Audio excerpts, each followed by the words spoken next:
Roll Tide, ladies and gentlemen, and welcome to the Ivory Room, the final whistle post game show. I'm your host, Lucian Graves, here with my main man, Van Edwards, and we're gonna get into dive straight into the game. Van, Man, it was felt good to be on the winning side of things this week. I mean, did we solve all of our problems? No, but we've seen some foundation laid down. We've seen some improvements. We've seen a lot of young guys coming in there hungry, and I mean, that felt good. We've seen the future tonight, folks, and future looks pretty bright. yeah, I was it was good. It was good to see that Alabama set a record for once and instead of breaking a long time seeding record. I thought it was important that we came in and we added on to our 82 game non ranked beating opponents at home. I think that's a huge thing. We take pride at home, and the guys actually brought something to take care of business. So, without beating around the bush, Van, what do you got to say about? We'll break this down into first team, second team, third team, since we got to see pretty much the whole Alabama roster tonight. So, Van, what are your thoughts on about the first team? Well, I mean, we've seen more of the same from Jeremy Bernard. That dude's going to come out and he's going to work regardless of what everybody else is doing. He continues to impress me. Big fan of his interviews, his work ethic. So, I mean, it's good to see a guy try to back up what he says. Still see some issues on the offensive line for me. Still some. We cleaned up the penalties a little bit, but there was still some dumb mistakes made. You can fix these things. Quarterback play was really good. Obviously, he was perfect. 17 for 17. Had a little more time to throw the ball. Kevin Riley looked fantastic running the ball. I think we've got a better focus now on what we might see backing up Jam Miller or competing with Jam Miller once he comes back.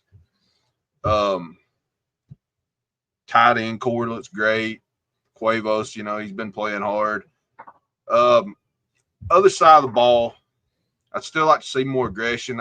The handwork was better with the D linemen this week.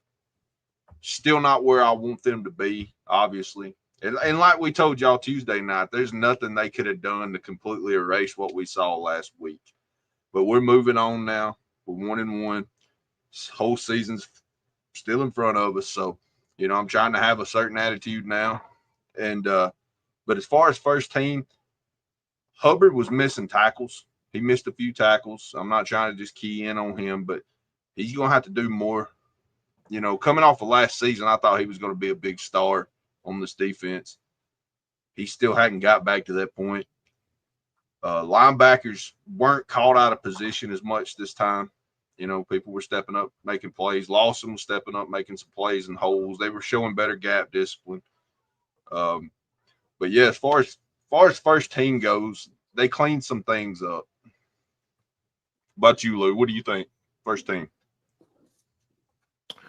Okay.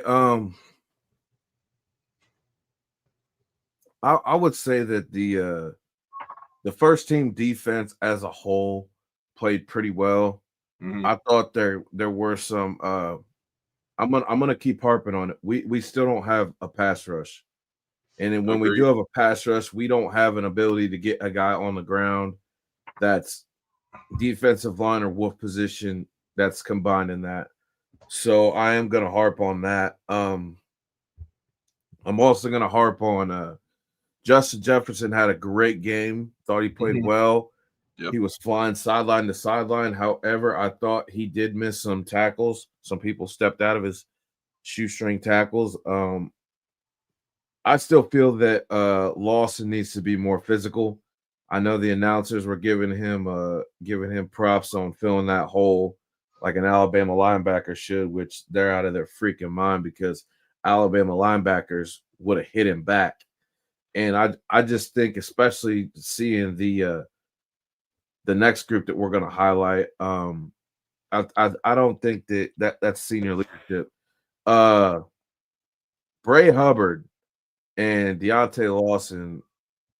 Those are two captains. One's acting, and one is a captain for the second time. I feel like these guys are not leading their defense to their ability. I definitely don't think that their leadership playing wise is sticking out whatsoever. So Bray and Deontay, they got to bring it. And as far as first team offense, Wilkin Formby, we still got a question at right tackle as far as I'm concerned. Yes. Everyone else played good. Thought Drew had a better night. I agree with the announcers. Parker Brailsford is the best center in the country. Then there's not even a question in that. Caden Proctor still getting beat on that inside move. He needs to not get wide. I think the coaches are going to have to really narrow that down. But I felt that Grubb scheming the tight ends to help him was greatly needed, especially going against a team that is not as big that wanted to utilize a speed rush against our bigger Caden Proctor. So as far as a first team offense goes, they did pretty well. Jeremy Bernard, huge night. Kevin Riley is a dog at running back. Yeah, so they did good. They could have done better. I have a question. Because I wanted your opinion on this. Lotzier Brooks and Rico Scott. What did you think of what you saw from them today? Well, I have been high on Brooks since they started recruiting that kid, and Rico Scott's always been a household name with me. I think that the younger guys showed something tonight. I think Brooks has juice. And everybody knows I've said this when you wear 117 as a freshman, you're obviously going to get compared to Waddle, Kenyon Drake, those two players, especially with his juice. And with what we saw him tonight, I felt that him securing the ball, our receivers catching the ball with their hands and not double catching it was a huge step up from last week.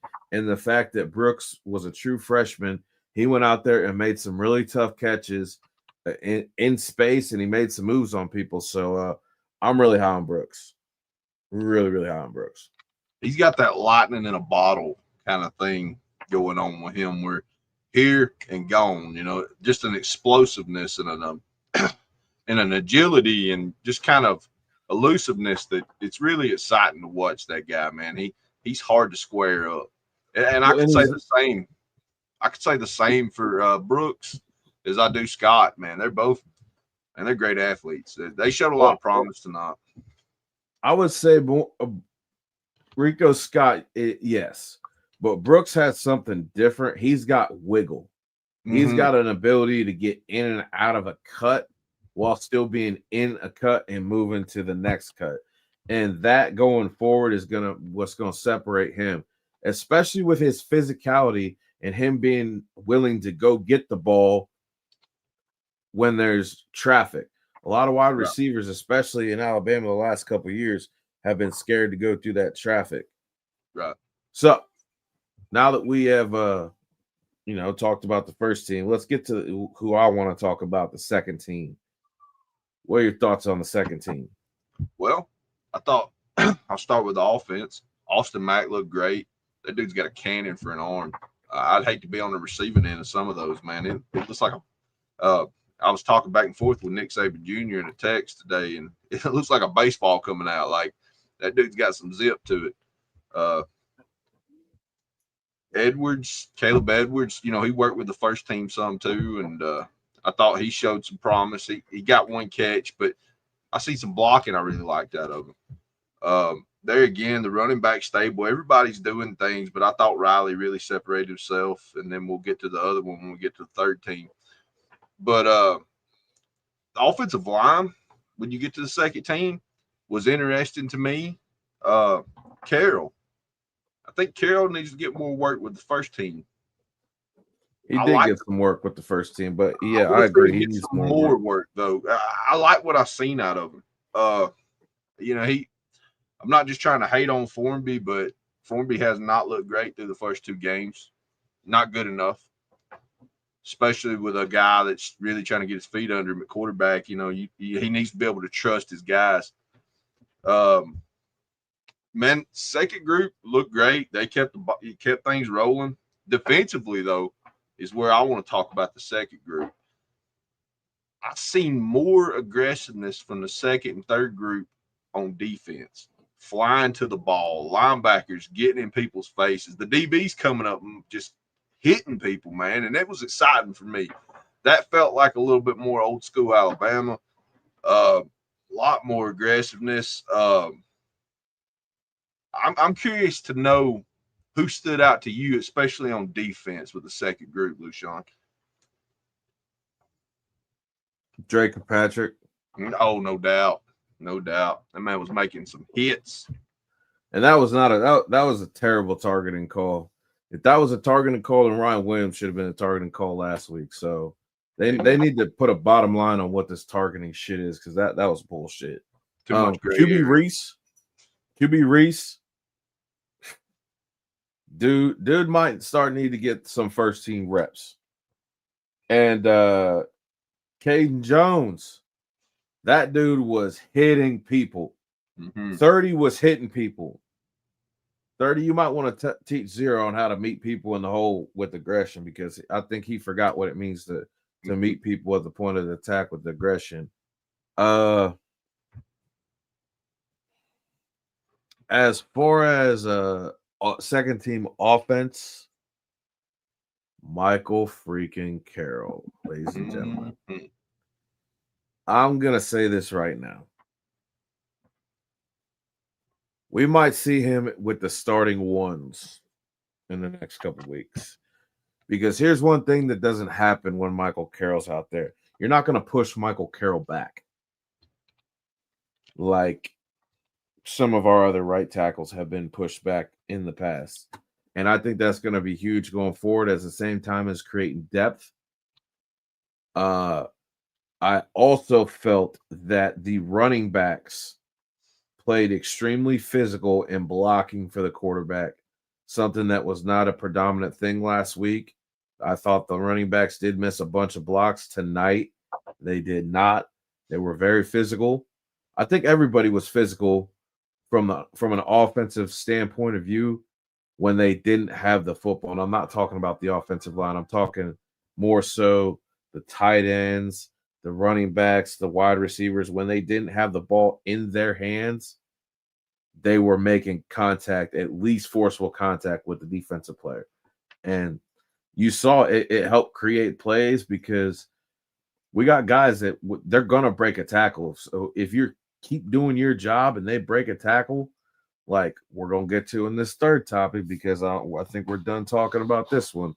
The third team, I'm just going to go right into it. Keelan Russell. I think he had the loudest cheers of anybody in the stadium today, and he was a third quarterback. Right. The third one to the table, and he was not worried about it. The poise that young man had, flawless. For a true freshman to come in there and just do his job, not get flustered, not when the play broke down did he get fidgety. Nah, he just threw 2 touchdowns. 2 amazing passes, mind you. And I'm excited. Marcel Pritchett, I'm very high on him. Once we get into the season, you're going to see a lot of him. Cole Adams, man, wow, that dude's fast, and we've alluded to it. He gets the ball in his hands. He can be a special player for Alabama. Defensively, I'm going to highlight one guy, and I want everybody to remember his name. Steve M. He wears number 25. Now, he's very, very raw, but he's probably the most powerful defensive lineman we have if it just comes to lining up and hitting somebody. And just to see what he did on that one play, what was absolutely blow the center back into the quarterback, into the running back's lap in one punch. And he don't really even know how to play football yet. Yeah, Steve M's coming, ladies and gentlemen. Steve M's coming. What's his name? Taylor. Man, I saw him smacking some people. 13. See, these young kids ain't here to just sit there and not have a good time. When they know when they get on the field, they got to show out. And I will give that to the second and the third unit. They showed all the way out. And well, hot damn, you know what, Van? You know what I seen tonight? We knew how to set an edge, and number 20 was not on the field. Yes. Yeah, man. I was excited to see that. Now, did you get to watch? I know we're on the third squad right now, but did you get to watch London Simmons much? Yeah, What did you think about his showing, really? He won his matchups. Yeah, he was a space eater. He allowed Justin Jefferson to make a lot of plays. Yeah. So London Simmons is going to be solid. I mean, he's going to have to grow up quick. Him and Isaiah Feg are going to have to hold the inside down going forward, because I think we're going to be without Keenan probably at least until Georgia.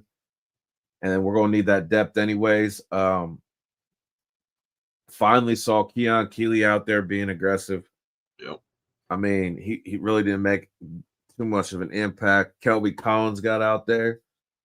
Actually, I think everybody on our defensive line played tonight, which is good. We got everybody experience. Wolves too. I think all the Wolves got out there. See Justin Hill, Noah Carter, Yanze Pierre made some good plays, so it's promising the rotation. Like I'd stated with the second group, I like the aggressiveness and the hat on the ball mentality of the younger guys on defense right now. Like, they're out there hungry, and you can tell it because you could just watch them swarm. They put the swarm back in the swarm D by the way they played. Everybody was surrounded ball carriers. Everybody was trying to make plays. We were seeing great turnovers. QB Reese was out there knocking balls loose, grabbing stuff. I mean, that dude looked great. We talked about great Dre Kirkpatrick Jr. out there laying the wood to folks. It was great to watch. And then we got to see A.K. Deer. And A.K. Deer's got that home run mentality that we've been missing at running back for quite some time. That dude's got a second gear to him. And I was real happy to see him take off like he did on that one touchdown. The future looks bright with him and Keelan Russell, he looked like he had played at the college level multiple times, like ice water in his veins. Kind of give me a Bryce Young mentality of the moment's never too big for him kind of thing. You know, he just stayed calm. I'm out here to prove myself. This is what I can do. The receiving corps was fantastic. Man, look, last week sucked. Last week sucked, but we've seen some good things this week. So I'm gonna hold my head a little higher. I'm gonna be a little happier, and just know that future looks good. What you got to say, Lou? Yeah, you just got to keep that mind keep your mind in the future. I'm not letting anybody off the hook from last week. Absolutely not. And I'm also not satisfied because y'all heard what I wanted. I wanted an 80-point shutout. They only gave me 73. We got close though. We got close. They got close. We also didn't have a sack tonight. Not really sure what's up with that, Kane. Yeah. This team's going to run the ball 70 to 80% of the time. Louisiana Monroe, they're not going to throw the ball a whole lot. I think in the first half they made an attempt at 10 passes, but that's beside the point. Not everything's a stat, but I want to see pressures. I want to see more from the D line hurrying that quarterback because we've got some studs at DB that will make something happen. if he throws the ball in their direction. So I want to see more pressure on that quarterback. I want to see the jerseys get a little dirtier for the opposing side. But overall, we've seen something we can build off of tonight, and I'm going to run with that. So going forward, we're not going to give too much away because we got a Tuesday night show, and we'll cover Wisconsin when we get there. But kind of what did you see tonight that you hope they can build off of going forward?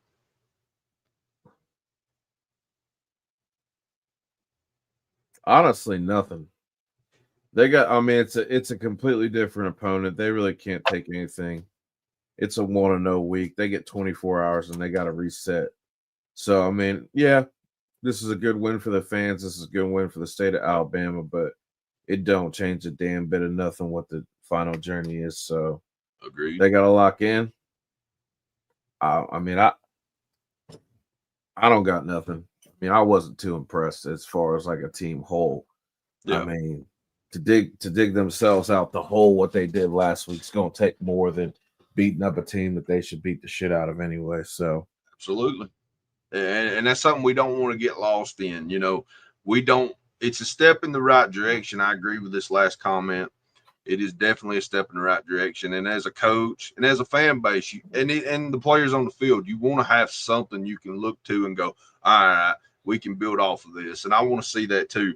But you can't look at this game and go into next week lazy again because you scored 73 on Louisiana Monroe. And that's no disrespect to Monroe, but we should beat Monroe. So, build off of it. That's great. I want to see more every week. My expectations for this team was title contention. That's the kind of talent we have on this team. So I'm not going to be happy with anything less, So I need to see a lot more.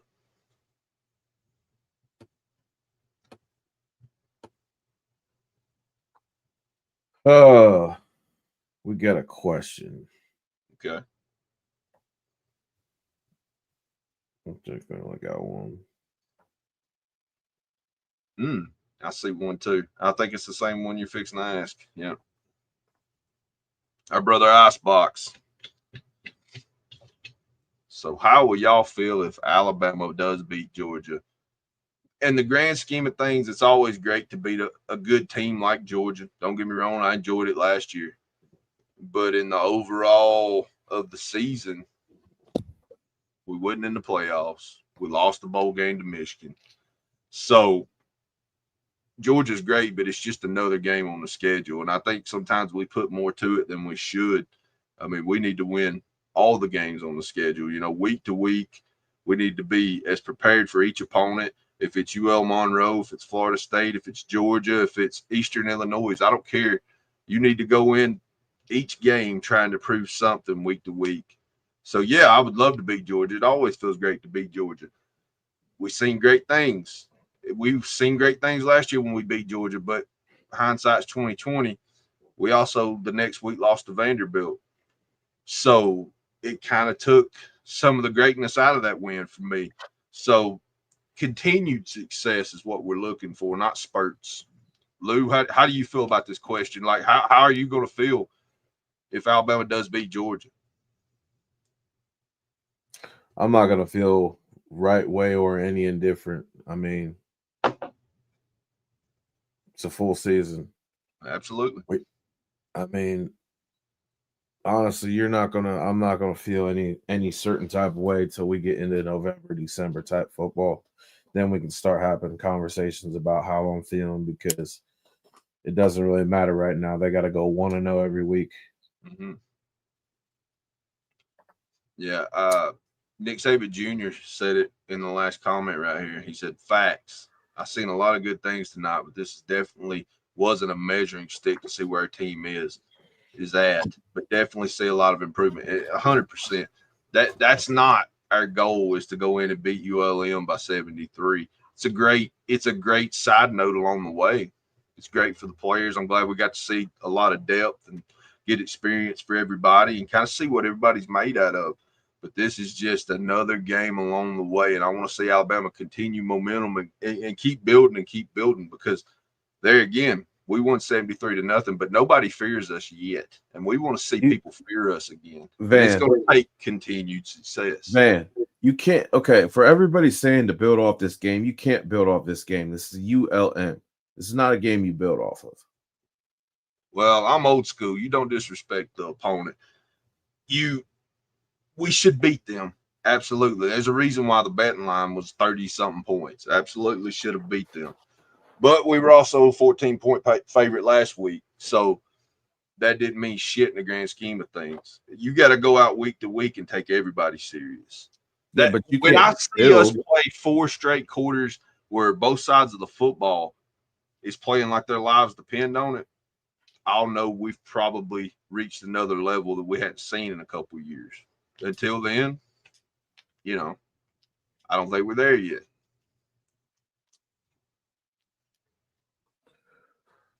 All right, ladies and gentlemen, you heard it first. Work to do. Be sure to turn in Tuesday night at 8 p.m. Central for the final whistle. Me, Van, and a couple other Avengers are going to be breaking down Wisconsin and what needs to happen in week 3 for the Alabama Crimson Tide. And we're not going to keep you guys too long. Going to keep it nice, short, and sweet. And want everybody to have a good night. Enjoy your Sunday. Everybody work hard. We'll see you Tuesday night. Roll Tide, y'all.